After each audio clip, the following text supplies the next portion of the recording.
Hi guys. I always have to look and see the numbers moving and I'm actually recording or I'm just thinking I'm recording and I'm not. But it's moving. You can see. Well, you can't see that it's moving, but it is, and I'm still in chapter 4. We're doing a lecture 3. I'm in the same clothes because it's a half an hour later from the last one.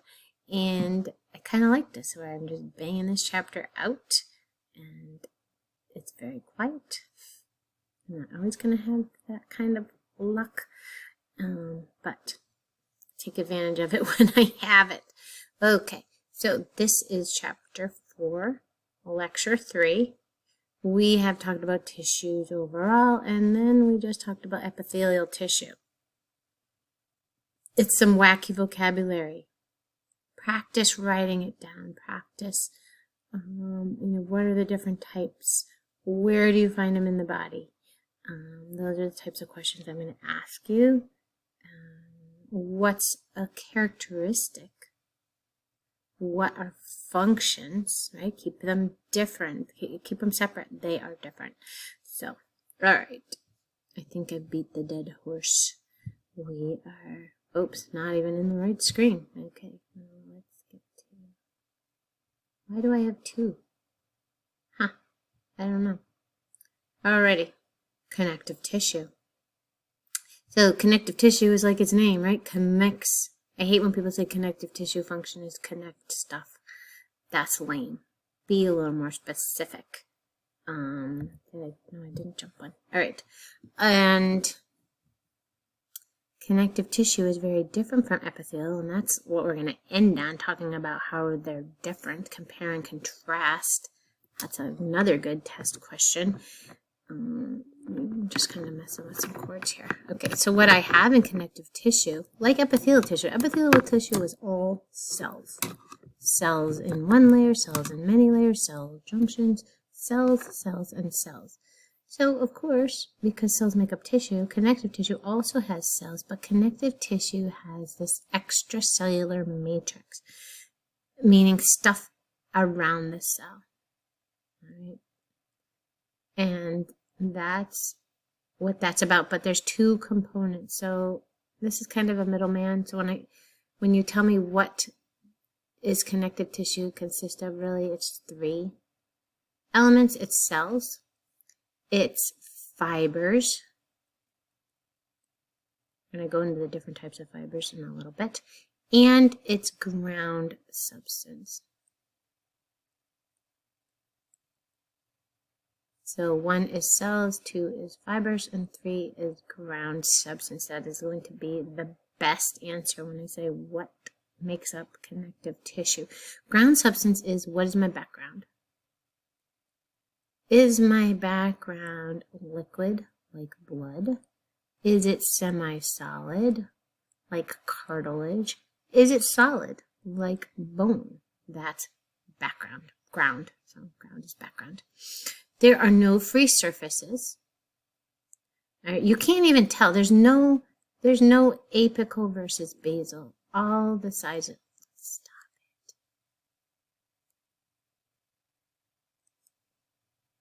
it. All sides are the same. And has a very good, overall, very good blood supply. Highly vascularized, except for tendons and except for cartilage. So you know what that means when those are damaged? They don't heal well, because they are poorly vascularized. They don't have a good amount of blood supply going to them. All right. And this is just a whole lot of colors, but it's just showing you all these different types of cells. So when I say cells here, what I really mean are very specialized cells.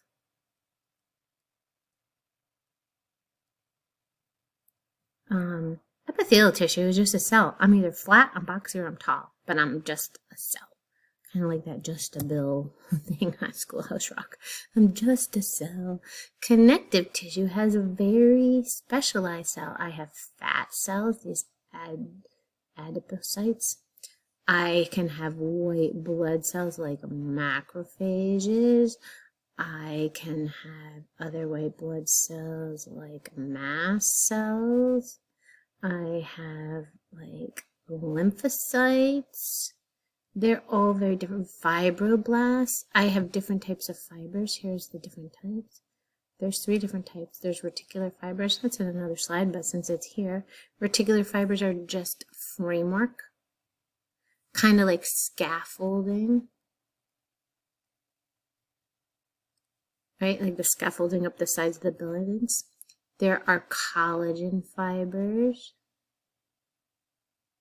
Collagen fibers are strong. They are in like bone. Collagen fibers are what give bones its strength, between that and obviously the calcium. And then the third type, I was trying to find it, are elastic fibers, and elastic fibers stretchable, right? And, so they stretch and they recoil. And this is found in places like your skin. So when you get old, they crap out. And your skin sags, right? So old elastic fibers, crappy. And that's what gives you wrinkles, which I'm okay with. Come on. I could be 50 years old without a wrinkle. And then you didn't live. Oh, maybe you just invested in a lot of skincare products. I don't know. Or your face is plastic.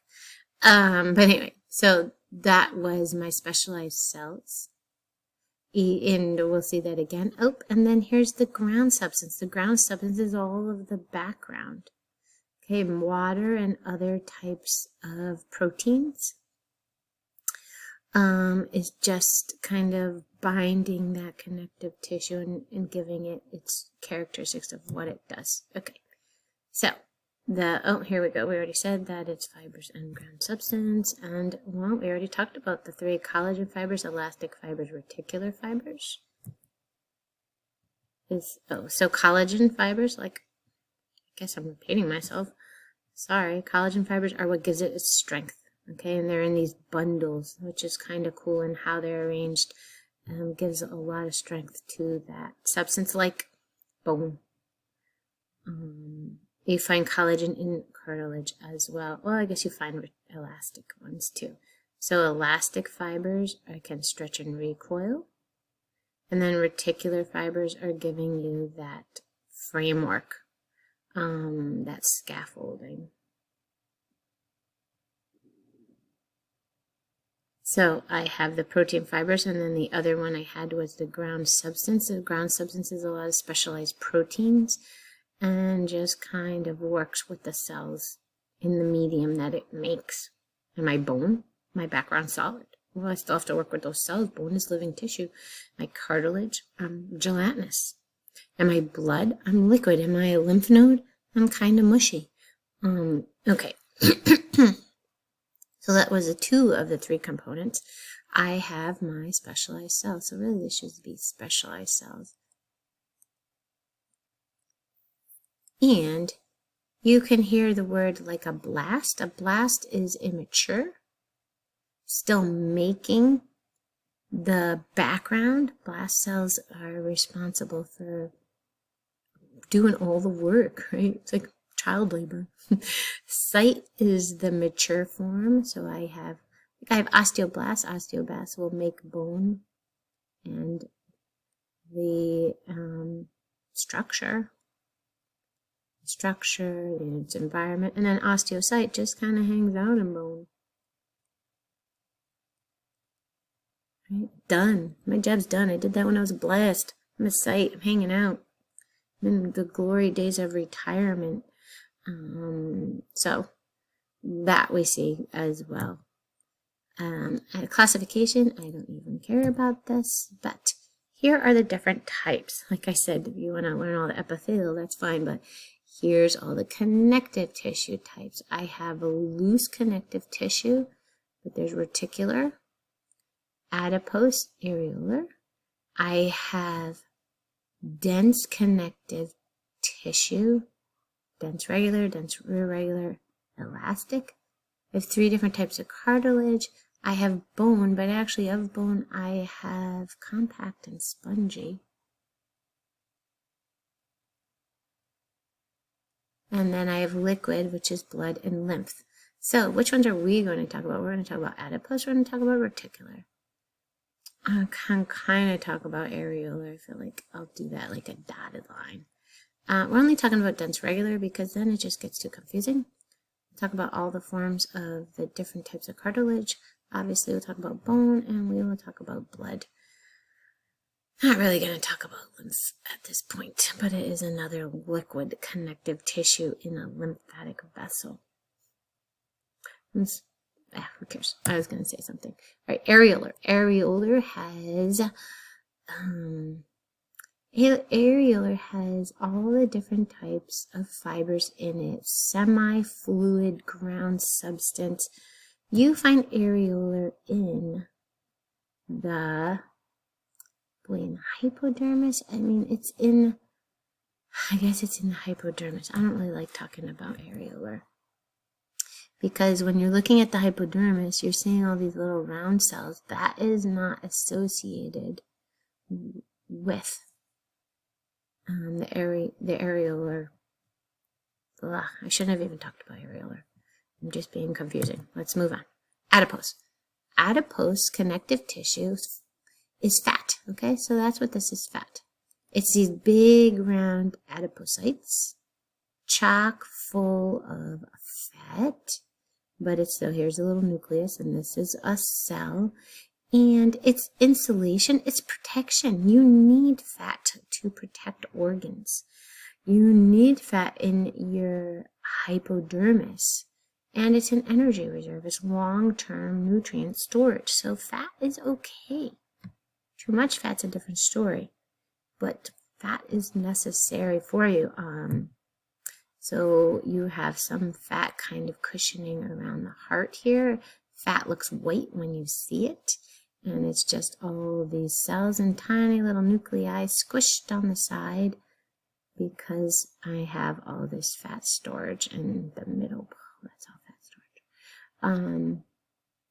When I was a senior in college, we were getting quad, and there were only 3 of us, so we took a transfer student, and our transfer student was a young girl who transferred from, University of Vermont, and she became an anorexic at University of Vermont. She was very unhappy, developed an eating disorder, and it was like 85, 90 outside, and she was freezing because she had absolutely no adipose tissue in her hypodermis for insulating the body temperature against the outside temperatures. So that just always blew me away. I'm like, well, what do you mean you're cold? It's like 90 outside, but 90's lower than body temperature, so her body was losing heat because she had no insulative layer holding it in as a barrier. All right, reticular is also pretty cool. Is there another picture? Okay, so there's this picture as well. Reticular has reticular fibers, and then it has the background, and it makes a framework. And what this guy does, this will go to the other one, is in a lymph node, and you have lymph nodes throughout your whole body. You see all these little lines here. Those are all reticular fibers, and that's framework for white blood cells to hang out on. Oops, that's not the white blood cell. What is nucleus? I don't agree with all of that. These guys, I guess, that are a little lighter are the white blood cells, but whatever. White blood cells kind of hang on to the reticular fibers, and they say, hey, what's going on? And they stay trapped in it as you're cleaning up fluid before it gets dumped into the bloodstream. So this is very funny because this picture is labeled differently than other pictures have been. So I'm laughing because while you have all these nuclei of cells associated with these reticular fibers, you also have this chock full of white blood cells surveilling and looking for microbes. So very funny. Okay. My next one I have is dense regular connective tissue. And you'll see, these are these wavy lines. Got some nuclei, and it's a whole lot of collagen fibers. Okay, so it's strong attachment. And these are your tendons and ligaments. you up. Go back. Nope. Trying to get the right angle. Tendons and ligaments. Ligaments hold bone to bone. Tendons hold muscle to bone. So it's kind of important that those things are strong, and that's the collagen fibers responsible for holding it in place. But remember, they don't have very good poor blood supply. Where's my pen? Where are you? Oh, there we go. Poor blood supply.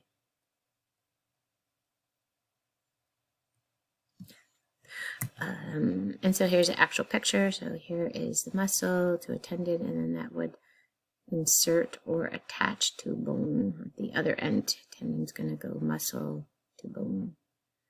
And it's those wavy long collagen fibers that are very hard to reattach when ripped. I'm sure some of you know something about that. Oh, dense, irregular. No, we're not going to talk about this one. It's just too much. And we find it in the dermal layer of the skin. Elastic. I don't want to do this one. It's yucky. It's just too much. We find it in the aorta. Okay, because of all the expansion and recoil, the pressure of the heart contracting. I guess I could talk about that one, but I'm not going to. I'm going to move on to cartilage. Yeah, because we can. Oh my goodness. Excuse me. All right, so there were 3 types of cartilage. Remember, there was hyaline cartilage. So I had hyaline. I had fibrocartilage. And then I have elastic cartilage. And that's one of the reasons why I don't talk about that elastic connective tissue, because I have elastic cartilage and it just starts getting really confusing. So a cartilage cell is called a chondrocyte, and cartilage, right, is semi-solid, right? It's got this background that's a gel, right? It's semi-solid. So these cells, once they make their background, their environment, they get stuck in it. And the hole that they get stuck in is called a lacuna, right? That's kind of like its home. Home for cartilage cell. Each cell's in its own little place. Oh, I was trying to spell it out, and I made it right. All right, home for cartilage. Oh, all right, done. You know, I'm trying to write the word cartilage. So I have chondrocyte in a lacuna, and I have the background, which is a whole lot of collagen fibers, giving it its strength. And hyaline cartilage is like the most prevalent cartilage in the body. Flexibility, support, reduces friction, absorbs shocks at joints. That's supposed to be at joints. So what you have is you have different bones, long bones, and the ends of long bones are covered in hyaline cartilage, right? So it covers ends of long bones. You find it in the rib cage. Now let's see where this was going to tell us. The fetal skeleton. When we do bone, you will see that bone starts out as cartilage, and the type of cartilage that it starts out with is fetal skeleton. I guess we'll say that. Oh, you have it in your growth plate if you're still growing. Son of a biscuit. All right, I guess I'll go over here. Give me a second. Where are we? The growth plate is also hyaline cartilage. Growth plate, the sternum, connecting the sternum to the rib cage. Sternum to rib cage, covering ends of long bones, fetal skeleton. I think those are a good amount of places. And I guess that's all I have to say about that. Fibrocartilage. Fibrocartilage is the strongest, most resilient, thick bundles of collagen. Okay. Join structures together, okay, but it's resilient support. So where you find it in a couple places, the cartilage discs between the vertebrae. So it's the intervertebral disc You also find it in the pubic symphysis, connecting the two halves of your pelvis. I guess connects pelvis in the middle. And I mean, look at the wear and tear that these guys take. There's a small amount of movement, not a lot.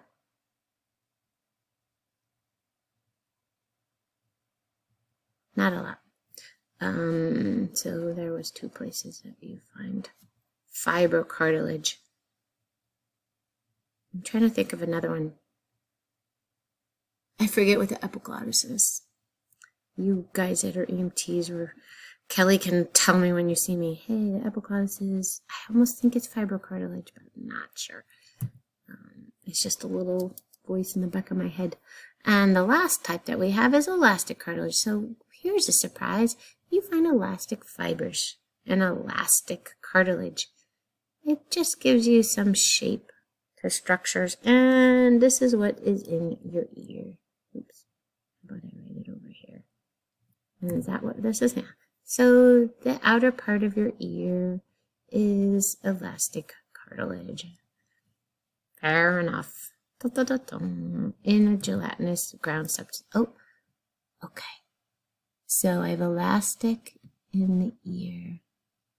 Hyaline covering ends of long bones. Hyaline covering, protecting your trachea with the cartilage rings. Fibrocartilage in the pubic symphysis, connecting the two halves. Fibrocartilage in your intervertebral discs. Oh, it looks to me like the epiglottis is blue, which means that it's hyaline cartilage. Okay.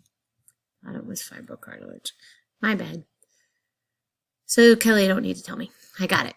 All right, so those are my cartilages. Cartilagi? I don't know, plural. I'm just going to add an S at the end. And another type of connective tissue, and this is weird, but it's bone, right? Bone is living material. And I have bone cells, osteocytes, in the spaces, just like cartilage cells were, and their spaces are called a lacuna. But their background is solid, right? It's calcium phosphate, salt. It's collagen bundles. And what do you need bone for? So you're not a puddle, right? Support of the body, protection, storage. So it's storage of calcium. Calcium is such a huge deal for your body, for nerve impulses, for muscle contractions. So hey, let's have a secret storage, or a little secret stash of calcium in case you're not supplying it regularly in your diet. And then bones are what muscles move. Skeletal muscles move voluntarily for movement. So what we're seeing here is this beautiful tree-like structure. See these rings? I love it. I could talk about them forever, but I'm actually going to save it for the bone chapter, because we're going to dissect all this little black versus white versus middle stuff. This is compact bone. Okay, a compact bone has a very regular, organized structure that gives it strength. Oops, how about I not write over my writing? That gives it strength. So it's organized. It's a repeating unit. These repeating units are called osteons. You don't need to know that right now, but you will need to know that in chapter 6. But it's a repeating unit that you can see. So there's a 1, there's 2, right? 3, 4. All these circles are repeating units, and this is found in long bones. Do I have a picture? Oh, okay. There's another type of bone called spongy bone. I don't have a picture of that right here, because not all bone looks like this. Spongy bone is mostly in flat bones, like in your skull. Spongy bone is at the ends of long bones. Oops, come on, where am I? Ends of long bones. has a lot more holes, but is actually pretty strong. I'll write to you guys know what I'm trying to write. Pretty strong. So spongy bones kind of, it does have a decent claim to fame. That is where red bone marrow is. We'll learn all about this in chapter 6. So I don't know why I'm trying to write this word out. Moving on. All right, so I have bone. Bone is a connective tissue because it has specialized cells called osteocytes. It has a solid background, it has collagen fibers, and then it has a solid ground substance of those calcium phosphate salts. All right, so it qualifies. Which now we go to the total opposite end and we talk about blood. So blood is a connective tissue and lymph. Okay, we're not going to talk about lymph, but lymph is another liquid connective tissue. And it's a connective tissue because it has specialized cells. These are all my specialized cells. Red blood cells, white blood cells, and platelets. Although platelets are fragments of a cell, they still count as a cell. Okay, I have a liquid background called plasma. Plasma has fibers. It has, its background is water, is, fibers and a liquid background. Okay, functions in transportation of nutrients and waste, and then carries a lot of the white blood cells around, so there's some protection. You find blood. Don't tell me you find blood everywhere. You don't find blood everywhere. You find blood in blood vessels. Oh, blood's everywhere in the body. Well, if it is, then you're bleeding out, and that's not a good thing. So it can be in arteries, veins, and capillaries. Okay? That's where you find blood. Those were the categories of connective tissue that I wanted to talk about in this lecture. Specialized cells, ground substance, fibers. That makes up a connective tissue. Many functions. Its function is really based on who it is, right? Bone is a connective tissue, so its function is support, protection. Blood is a connective tissue. Function is transportation of nutrients, right? Adipose tissue, fat tissue, functions in insulation, protection, energy storage. I mean, functions are very specific to its who it is, So, having said that, if we look between the two, this is like one of my favorite slides. Your book talks about this before it even talks about epithelial tissue, and I think that is ridiculous. I'm trying to make this be a pretty star, but it's just not working. All right, so epithelial tissue. Cells are tightly packed. They have junctions. They have no blood supply. Typically they're forming surface layers. They have apical versus basal. Look I didn't even have everything on here. Side, what's another thing? There was another thing, I just had it and I lost it. They readily regenerate. Right, we saw that. All of this 5 things. Connective tissue is few cells, and I have a lot of extracellular material, a lot of space. So there's, a lot of real estate, a lot of space between cells. I don't have no junctions.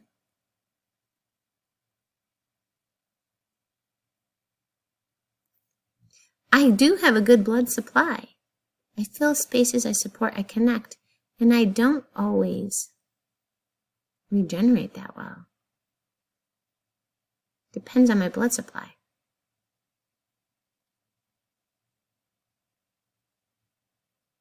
So, look, I have to add a few more.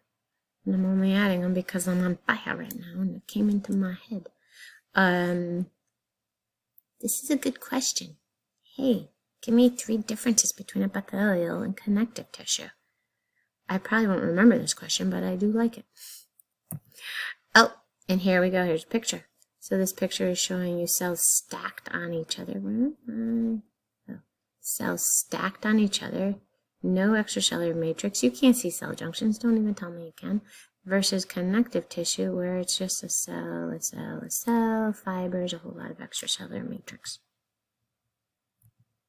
All right. Oof.